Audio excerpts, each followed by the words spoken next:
जी बिस्मिल्लाहिर्रहमानिर्रहीम। दोस्तों हाज़िर हूँ POS सीरीज़ की एक नई क्लास के साथ। आज की क्लास में इंशाल्लाह हम अपना जो बिल है उसको फाइनलाइज करेंगे, यानी कि बिल को हम सेल फॉर्म के साथ अटैच करेंगे ताकि हम प्रेस करें सेव वाले बटन को, हमारा बिल एक तो सेव हो जाए POS में और दूसरा हमारा एक बिल प्रिंट होके सामने आ जाए। तो आए चलते हैं आज की इस क्लास की तरफ।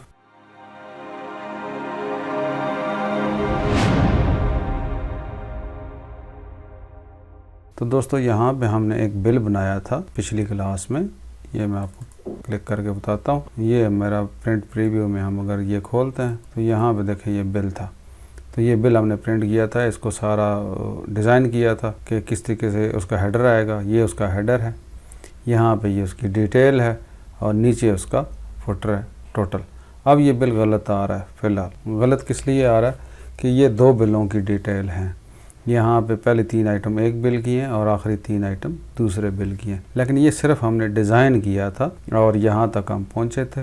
देखें अब इसका टोटल भी गलत आ रहा है क्योंकि ये दो बिलों की आइटम्स हैं, लेकिन टोटल पहले बिल का आ रहा है। तो इसको हमने सेट क्या करना है, बल्कि इसको हम अटैच जब करेंगे, अपने लिंक करेंगे अपने फॉर्म के साथ, ये जो है वो ठीक हो जाएगा। यहाँ पे यूनिट्स किसी के आ रहे हैं किसी के नहीं आ रहे, वो यही वजह है कि यहाँ पे जिसका यूनिट लिखा हुआ है हमारे डाटाबेस के अंदर वो जो है वो यहाँ पे प्रिंट आएगा, जिसका नहीं लिखा हुआ वो नहीं आएगा। तो इस तरीके से ये चलता जाएगा। अब हम इस बिल को ठीक करते हैं, यानी कि इसको हम अपने सेल फॉर्म के साथ लिंक करते हैं। तो मैं इसको क्लोज़ करता हूँ। अब हो क्या रहा है, यहाँ पे देखें हमारे पास जो सेल्स एंट्री का टेबल है, इसमें मेन हमारा जो है वो बिल की इंफॉर्मेशन है। ये देखें यहाँ पे हमारे पास दो बिल हैं। एक पहला बिल है हफीज़ जो उसका कस्टमर है, ये देखें इसको प्लस आप करेंगे तो इसमें 3 आइटम्स हैं हमारी। ये देखें यहाँ पे हफीज़, क्योंकि हमारे रिलेशन बने हुए हैं।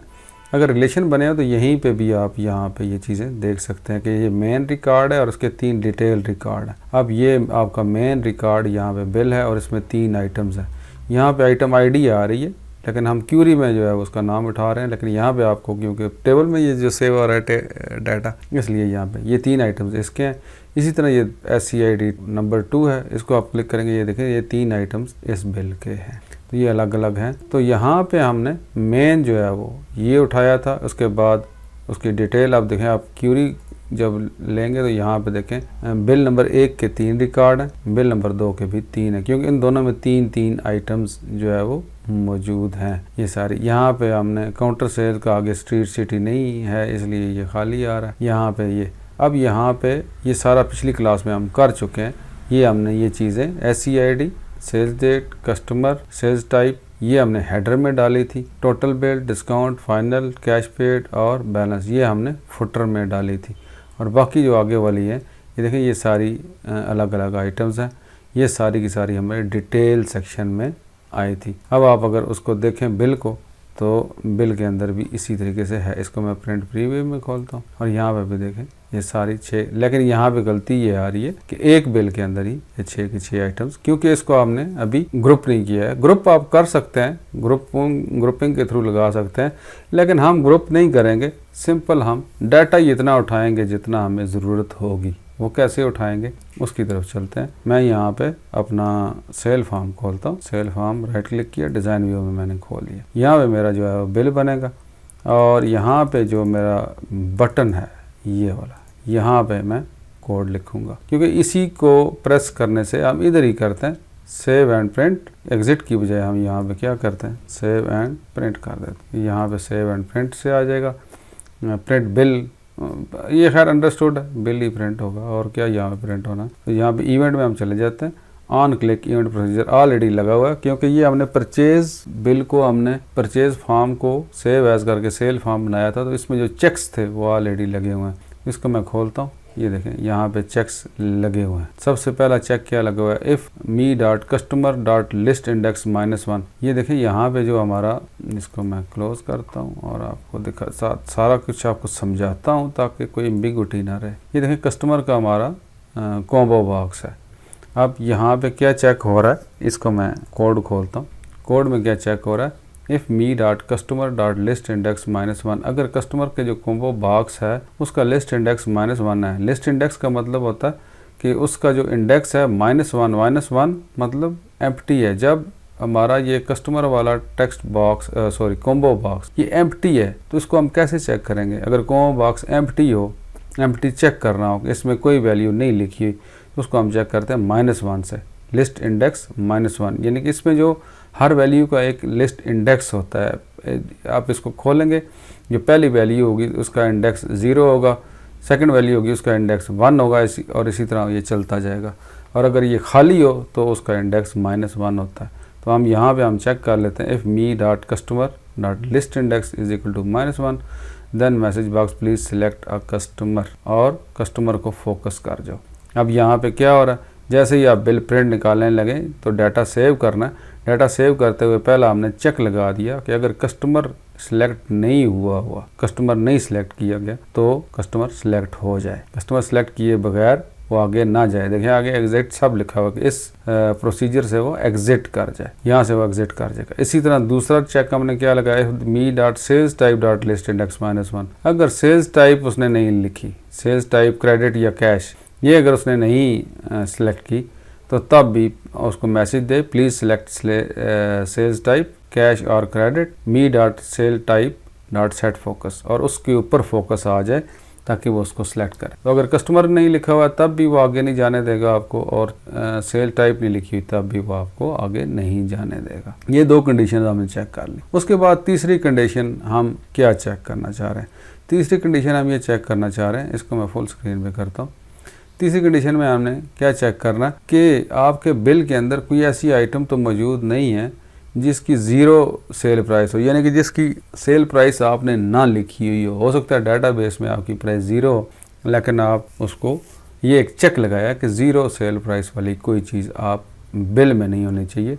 उसके लिए हमने क्या किया, एक रिकॉर्ड सेट बनाया। रिकॉर्ड सेट ये पिछली क्लासेस में काफ़ी दफ़ा मैं बना चुका हूँ और आपको डिटेल में बता चुका हूँ। और RS के अंदर रिकॉर्ड सेट हमने खोला, सिलेक्ट आइटम ID, उस आइटम की ID हमने सिलेक्ट की फ्रॉम सेल डिटेल वाले सेक्शन में से, where SEID is equal to me dot SEID and price is equal to 0, जो उसकी SEID मेन फॉर्म के बराबर। यहाँ पे ये SEID देखें, SEID और ये SEID से आपस में ये SEID। अब यहाँ पे जिस भी आइटम की SEID इसके SEID के बराबर होगी बिल नंबर के, SEID इज इक्वल टू, यहाँ पे मैंने इसको कर दिया वापस, यहाँ पे इस फॉर्म की मी डॉट SEID के बराबर होगी उस आइटम की, और उसकी प्राइस 0 होगी। और अगर प्राइस के अंदर 0 लिखा हुआ है या कोई चीज़ नहीं है तो मैसेज बॉक्स दो यूज़र को कि आपके बिल में कोई ना कोई ऐसी आइटम ज़रूर है। अब यहाँ पे रिकॉर्ड सेट चलेगा, देखें रिकॉर्ड सेट कौन सी फॉर्म में चीज़ें पॉपुलेट करेगा, वो इस डिटेल के अंदर से ऐसी आइटम ढूंढेगा जिसकी प्राइस जो है वो 0 होगी। जब 0 होगी SEID यानी कि इस बिल के अंदर से, देखें जब ये आइटम यहाँ पे फीड होती है तो ये सेव होती है एक टेबल के अंदर। अब जब टेबल के अंदर सेव हो जाएगी, सेल डिटेल के टेबल में होगी, तो सिर्फ इस बिल की हमने आइटमें देखनी है ना, किसी और की आइटमें तो नहीं देखनी, क्योंकि सेल डिटेल के अंदर तो हर बिल की आइटमें पड़ी होंगी। इसलिए इस टेबल के अंदर में से इस बिल जो SEID होगा, यानी कि अगर बिल नंबर 1 है तो 1 बिल के अंदर देखेगा कि कौन सी आइटम की प्राइस 0 है, और अगर 2 बिल है चल रहा है तो 2 बिल की कौन सी आइटम की प्राइस 0 है। अगर उसको मिल जाती है, यहाँ पे हम चेक करेंगे if RS dot record count greater than 0, 0 का मतलब क्या है, ग्रेटर देन 0 का मतलब क्या है कि उसको कोई ना कोई रिकॉर्ड मिल चुका है, 1 होगा या 2 होगा या 3 होगा। इसलिए हमने यहाँ पे आगे मैसेज दिया 1 or more items in your bill have 0 और नल सेल प्राइस, कि यहाँ पे आपकी जो प्राइस है वो नल है या 0 है, तो इसलिए आप आगे नहीं जा सकते। एल्स अगर 0 भी नहीं है, उसके बाद हमने सेल्स टाइप भी सही लिखी हुई है और कस्टमर भी सिलेक्ट किया हुआ है, तो फिर क्या करेगा, फिर सेट एक नया फिर ये देखें अगर तो 0 प्राइस है तो यहाँ पे एक रिकॉर्ड सेट जो है वो रिकॉर्ड सेट एक बना हुआ है, तो ये ख़त्म हो जाएगा। रिकॉर्ड सेट में हम नई चीज़ डाल देंगे। रिकॉर्ड सेट में हम क्या डालेंगे, select item ID from sale detail where SEID, यानी कि डिटेल की सारी आइटमें बिल की, इस बिल की सारी आइटमें इस रिकॉर्ड सेट के अंदर आ जाएंगी। तो अब क्या if RS dot record count is equal to 0, अगर रिकॉर्ड काउंट 0 है, यानी कि इस बिल के अंदर कोई आइटम मौजूद नहीं है। यहाँ पे हमने क्या किया कि रिकॉर्ड सेट में वो चीज़ें डाली कि सिलेक्ट उन की आइटम आईडी सिलेक्ट करो जो कि इस बिल के अंदर मौजूद है। इस बिल के अंदर ज़ाहिर जितनी आइटमें आप डालेंगे, अगर यहाँ पे 3 आइटमें होंगी तो इसके अंदर 3 आ जाएगा, अगर रिकॉर्ड काउंट के अंदर 3 आ जाएगा, अगर इसमें 4 आइटमें हैं तो 4 आ जाएगा, अगर कोई आइटम नहीं है तो यहाँ पे 0 आ जाएगा। तो हम यहाँ पे चेक करेंगे 0 को। अब ये हमने किस लिए लगाया था चेक? ये चेक इसलिए लगाया है कि आप जैसे ही बिल खोलते हैं, नया बिल आपके सामने आता है और साथ ही आप उसको क्लोज कर देते हैं। अब क्लोज आपने कर दिया, कोई आइटम नहीं डाली, तो यहाँ पे तो आपने डाल दिया था, बिल नंबर आ गया, उसके बाद सेल्स डेट आ गई, फिर कस्टमर भी चुन लिया, फिर सेल्स टाइप भी डाल दी, लेकिन उसमें आपने आइटम कोई नहीं डाली और क्लोज कर दिया। आप दुकान बंद करने लगे हैं या वैसे ही ये खुला हुआ था, आप डाल चुके थे तो आपने बंद कर दिया, तो ये रिकॉर्ड तो सेव हो जाएगा हमारे टेबल में। तो वो खामखा एक खाली रिकॉर्ड जो है वो बिल नंबर हमारा जनरेट रहेगा। यानी कि आपने खाली बिल जो है वो इसमें सेव, पहले एक बिल था, फिर दूसरा था, फिर तीसरा था, जब चौथा आया तो आपने कोई आइटम डाले बगैर बंद कर दिया सिस्टम को, तो चौथा बिल यहाँ पे सेव हो जाएगा और वो खाली होगा। जब आप नया बिल निकालेंगे तो फिर वो 5वां हो जाएगा। तो हम ये चाह रहे हैं कि यहाँ से वो चौथा बिल जो खाली, कोई भी ऐसा बिल जिसकी कोई आइटम ना हो यहाँ पे, तो वो डिलीट हो जाए, साथ ही जैसे ही आप क्लोज करें साथ ही डिलीट हो जाए। तो उस वक्त जो है वो आप यहाँ पे वो कोड हमने लिखा था, ये कहाँ गया, मैंने कोड को क्लोज कर दिया, ये बटन है इसके ऊपर कोड है। अब यहाँ पे कैसे चेक हो रहा है कि अगर इस बिल के सारे रिकॉर्ड देखो कितनी आइटमें हैं इसमें, तो अगर इसमें 0 आइटम है तो क्या करें, पहले तो मैसेज बॉक्स दे, मैसेज दे, your bill does not have any item added in it, do you want to close without saving, कि आप इसको सेव नहीं करना चाहते, इसमें कोई आइटम ऐड नहीं है। तो अगर वो यस करता है, सेल्स एंट्री में से जो है जो SCID यहाँ पे लिखा हुआ है, यानी कि जो बिल लिखा हुआ है, तो उसको वो डिलीट कर दे। सेट वार्निंग्स हमने ऑफ की, क्योंकि हमेशा वो एक्शन क्यूरी से पहले वो पूछता है आपसे कि ये क्यूरी इतने रिकॉर्ड्स को डिलीट कर, वो हम नहीं चाहते कि वो यूज़र से पूछे, तो पहले हमने ऑफ कर दी, फिर ये क्यूरी चलाई और फिर वार्निंग्स को हमने ऑन कर दिया और उसके बाद हमने इसको क्लोज कर दिया। तो क्लोज हम नहीं करना चाहते, क्या करेंगे हम, यहाँ पे हम बिल को ओपन करेंगे। अब यहाँ पे बिल, यहाँ फॉर्म को मैं क्लोज नहीं करता, इसको मैं डिलीट कर देता हूँ। यहाँ पे हम बिल को ओपन करते हैं। बिल कौन सा हमारा, रिपोर्ट्स का, रिपोर्ट के अंदर बिल के नाम की एक रिपोर्ट है, इसको हम यहाँ पे कोड के थ्रू ओपन करते हैं। तो क्या कोड लिखेंगे, do command dot open report, यहाँ पे आ जाएगी ओपन रिपोर्ट, क्योंकि ये हमारी रिपोर्ट है। स्पेस प्रेस करें, यहाँ पे आपने सबसे पहले रिपोर्ट नेम देना है, तो ये डबल कोटेशन के अंदर हम रिपोर्ट नेम दे देते हैं। क्या रिपोर्ट नेम है, बिल। बिल की रिपोर्ट खोल लो, कामा किया। अब वो पूछ रहा है हमसे कि ये डिज़ाइन में खोलनी है, लेआउट व्यू में खोलनी है, नॉर्मल व्यू में खोलनी है, पीवट चार्ट, पीवट टेबल। हम इसमें से व्यू प्रीव्यू, कि ये हमने प्रीव्यू करवानी है रिपोर्ट, यूज़र को एक बिल दिखाना है, तो इसको हम सेलेक्ट कर लेंगे, प्रीव्यू आ गया। अब तीसरी चीज़ हम क्या, फिल्टर। फिल्टर हम कोई नहीं लगाएंगे, वेयर कंडीशन लगाएंगे, फिर हम फिल्टर को खाली छोड़ देते हैं, एक और कामा हम लगाते हैं, तो हम वेयर। देखें साथ साथ वो आपको बोल्ड करता जा रहा है। अब प्रीव्यू हमने दे दिया, यहाँ पे प्रीव्यू दे दी, जैसे आप कामा लगाएंगे तो वो कहेगा अब आप फिल्टर दें। फिल्टर हम नहीं देना चाहते, इसको हम खाली छोड़ना चाहते हैं, लेकिन वेयर कंडीशन हम लगाना चाहते हैं, तो हम कामा लगा देंगे। अब वेयर कंडीशन में आ गया। वेयर कंडीशन भी आपने डबल कोटेशन मार्क के अंदर लिखनी है, डबल कोटेशन मैंने लिख दी। अब वेयर कंडीशन में क्या देंगे आप, वेयर कंडीशन में आप ये देंगे कि सिर्फ उस बिल के आइटम्स खोले जो कि मेरे इस फॉर्म के अंदर खुला हुआ है, यानी कि ये फॉर्म है, यहाँ पे बिल नंबर जो SEID, देखिए ये SEID जो खुला हुआ है, अगर 1 है तो 1 नंबर बिल के आइटम्स खोले और उनको डिस्प्ले करे, अगर 2 है तो 2 के खोले, अगर 3 है तो 3 के खोले। एट ए टाइम एक बिल के वो आइटम्स, पूरा बिल जो है वो जनरेट करें, सारे आइटम्स ना, जिस तरह सारे आइटम इकट्ठे आ रहे हैं तो वो काम नहीं होना चाहिए। तो यहाँ पे हम क्या करेंगे, यहाँ पे हम उसको लिखेंगे वेयर कंडीशन। वेयर कंडीशन क्या लिखेंगे, यहाँ पे हम लिखेंगे वेयर। अब यहाँ पे बिल नंबर को हमने किससे डिपिक्ट किया है, SEID से, तो हम यहाँ पे क्या लिखेंगे, where SEID is equal to, यहाँ पे %, इसको कनकैटिनेट करेंगे किससे, इस फॉर्म में जो SEID लिखी हुई है, इस फॉर्म के अंदर जो SEID लिखी हुई है उसको जो रिपोर्ट के अंदर जो बिल निकालो और रिपोर्ट में जो SEID आपने शो करना है वो किसके बराबर हो, ये रिपोर्ट का SEID है। रिपोर्ट के अंदर जो SEID आएगा, जो बिल नंबर आएगा, ये वो है, bill number is equal to me.SEID। तो ये आपकी यहाँ पे वो उसको करेगा और इसको रिपोर्ट खोल देनी चाहिए। इसको मैं क्लोज करता हूँ, बल्कि मैंने इसको कंपाइल नहीं किया, पर कोई बात नहीं, हम इसको यस करते हैं और यहाँ पे भी इसको कर देते हैं।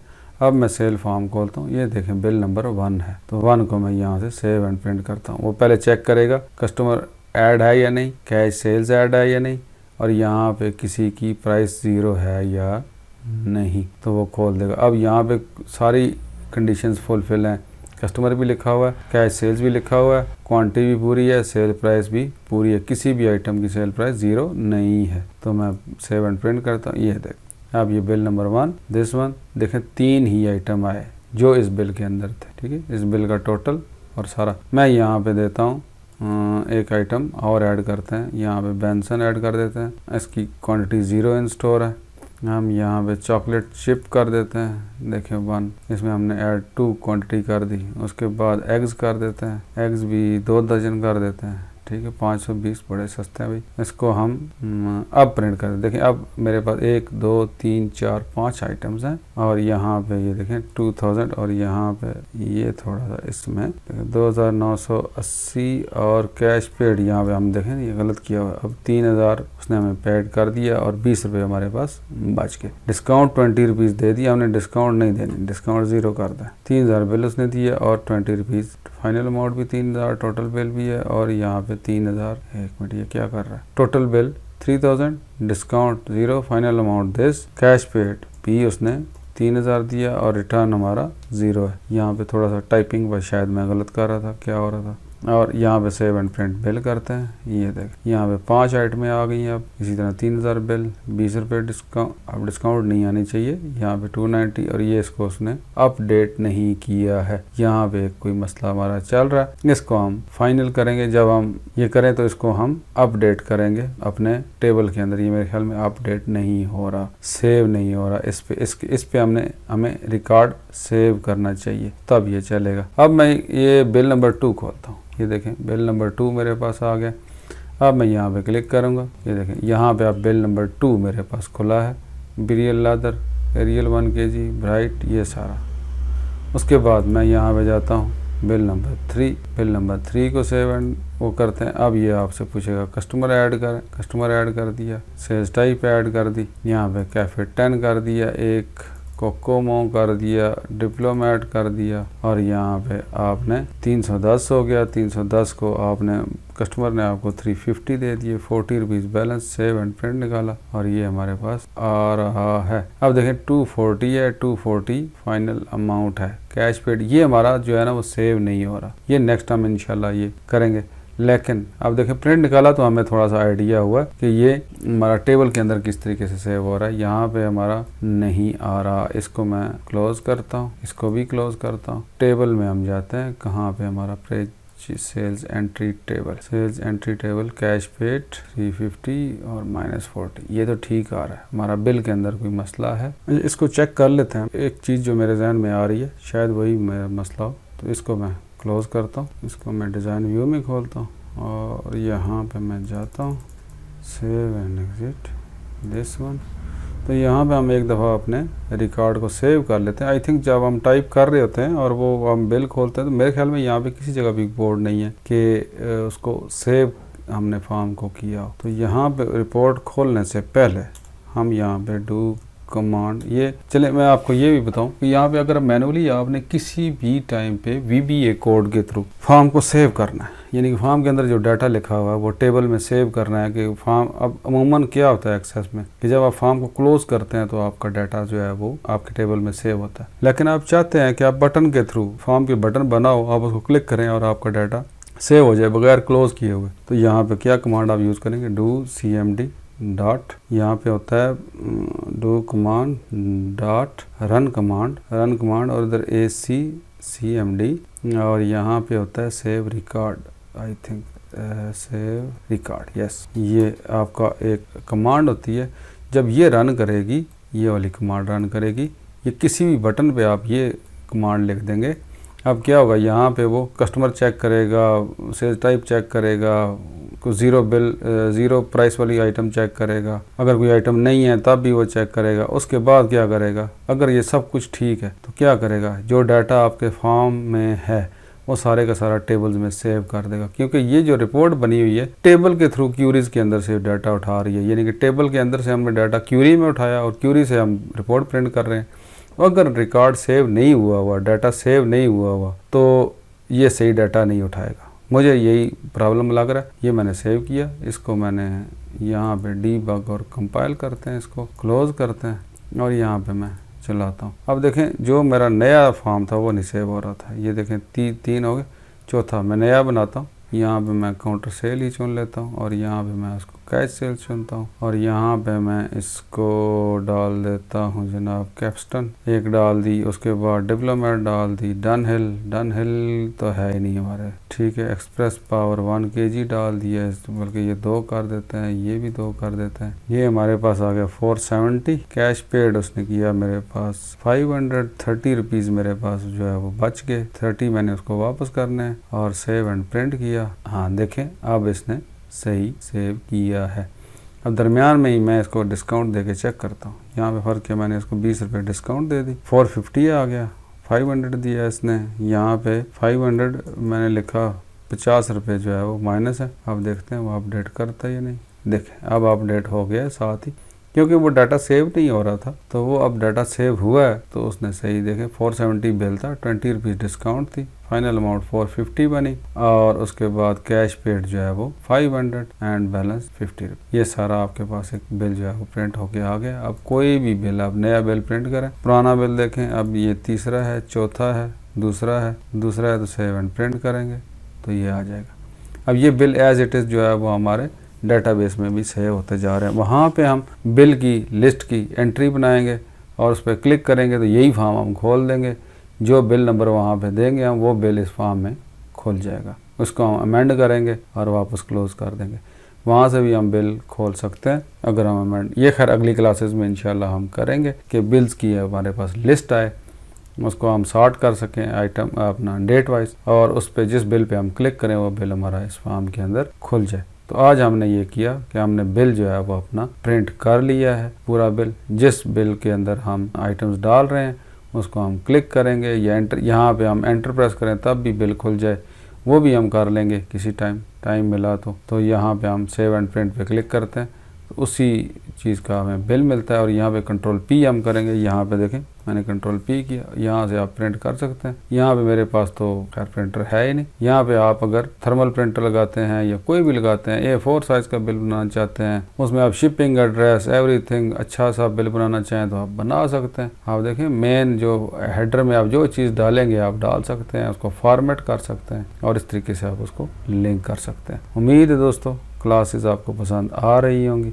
अगर पसंद आ रही हैं तो चैनल को ज़्यादा से ज़्यादा सब्सक्राइब करें, बेल आइकन प्रेस करें। बहुत शुक्रिया, अल्लाह हाफ़िज़।